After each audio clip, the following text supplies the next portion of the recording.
How's it going, everyone? I wanted to try something different when it came to blogging because, well, two reasons. Well, one, I really don't have much time to really sit down at my laptop and write, whatever I'm feeling. And sometimes when you have certain things you want to write about, you got to write about them like right at that moment, because the feeling that you have and the way that it affects you needs to be portrayed at that moment if you are to write, honestly and truthfully.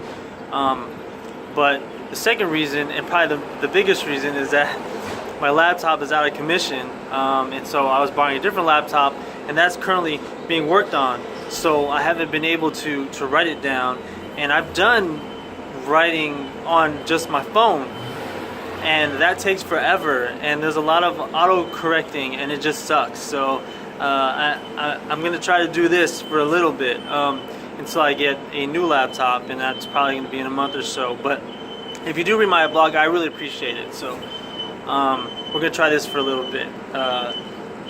Now, I apologize for any sounds that are out there. I am out in, about in public. So, and if the camera wavers, I apologize. It's because I don't work out and I don't lift weights. So even just holding this phone at this height, it gets exhausting, dude. That's pretty sad, but I'm just being real, I'm being honest. Okay.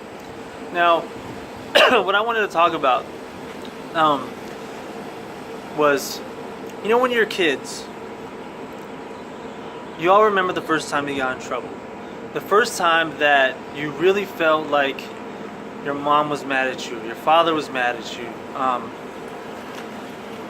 and the punishment that you received.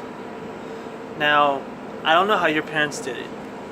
My parents are old school Filipinos, so they were real creative with their stuff. I mean, I don't know if they literally sat down and had like a game plan and sat down and were like, okay, this is how we're going to do it.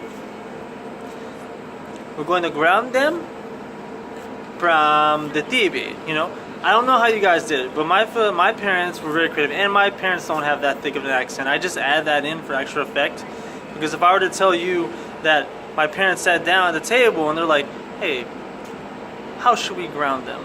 It didn't have the same effect, right? So, but usually when I got in trouble, as a kid, I would get grounded from things, and back then my whole world was TV. I watched everything. I used to pick up the TV guide and I would just analyze it and just say, I'm gonna watch that show. I would circle it with a pencil. I would highlight it, whatever I had to do, so I would remember that. So we didn't have DVRs back then and we could just record a show. You had to get a TV guide. It was in your newspaper, came once a week, and you would circle and figure out, okay, I'm gonna watch a show. If you miss it, you just missed it, right? But my mom knew that that's the way to punish me. If I did anything bad, if I lied, if I did whatever, if I made fun of my sister, that was what she would do. I'm gonna ground you from TV for 2 weeks. And 2 weeks to a kid is like eternity.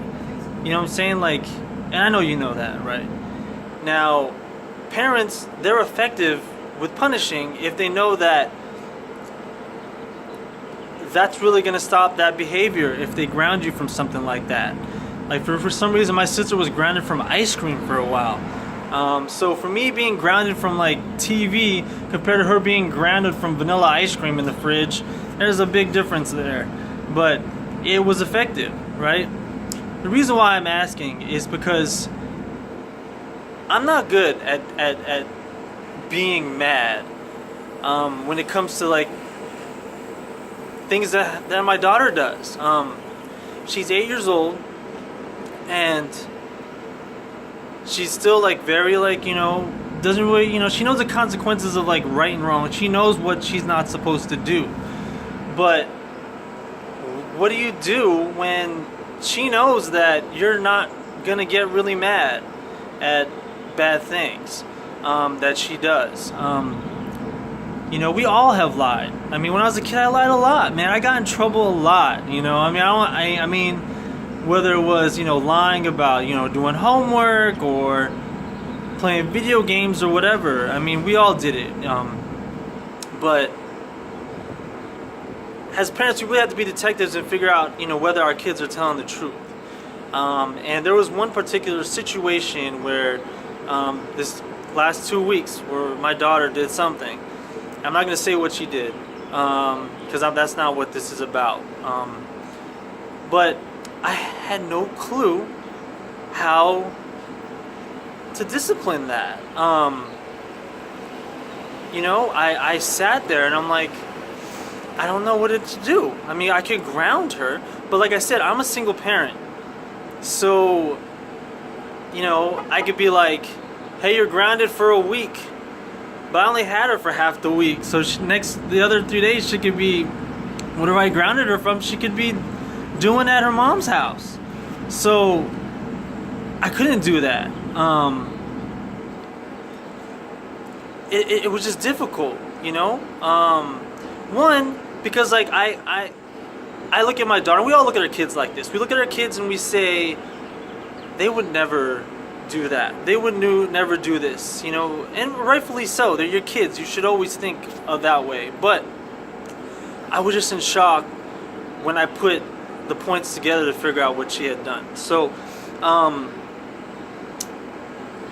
didn't know what to do in that situation, and it was hard because one, me pointing that out to her, and then her lying to me about something that she had done, and that was just part of it. But having to hear later the real truth of it from her, it was difficult on different levels, because it was like, one, there was the lying, there was the premeditated type stuff, and then the truth coming out. You don't think you have to dive that deep, and the fact that I had to dive deep to find out what really happened really, really affected me, because I'm like, wow, that's like so many different levels, I mean, and I'm sure you can remember when you were a kid, something that you might have done that required different levels. Like, what if you broke a vase and you had to lie about breaking a vase? But if you lied about the vase, your brother or sister saw you broke the vase. And so now you had to convince your brother or sister not to tell on you. And so there was a lie. And they had a lie. So that was deep levels. So you would come up with huge plans, you and your brothers and sisters, to try to get out of stuff. But it was so difficult for me to do it. Like, the only thing I could think of was just telling her that she can't play video games anymore. And, and that's tough too. That's tough too, I think. Because, like, me, if you know me personally, I play video games hours a day. And it's not just because they're fun and they're amazing, but because they're great for my anxiety. They're great for my stress. I mean, I've seen a therapist, and it's just a way, and I've been playing video games since I was like 5. So that's just a way that I need. And I don't know the way that she uses video games. She might not use it as deep as I do. For her, it's just shooting other Plants and Zombies. I mean, she plays Plants vs. Zombies, okay? But we're playing Overwatch. I don't know the reason why she plays. Is it fun for her, or is it really for her to kind of like, de-stress? We don't know the level that it is. But I'm just curious, how do you, if you're a parent, how do you do that? Like, what do you decide? Like, have you ever failed at like, hey, I'm gonna ground them from this, and found out that it didn't even work? It's such a delicate issue, because one, I mean, me personally, my father, used to hit me like when I was a kid, so I don't agree with any of that stuff. Words are what I use, so for me, it's like, I just don't like doing it. I don't like confrontation.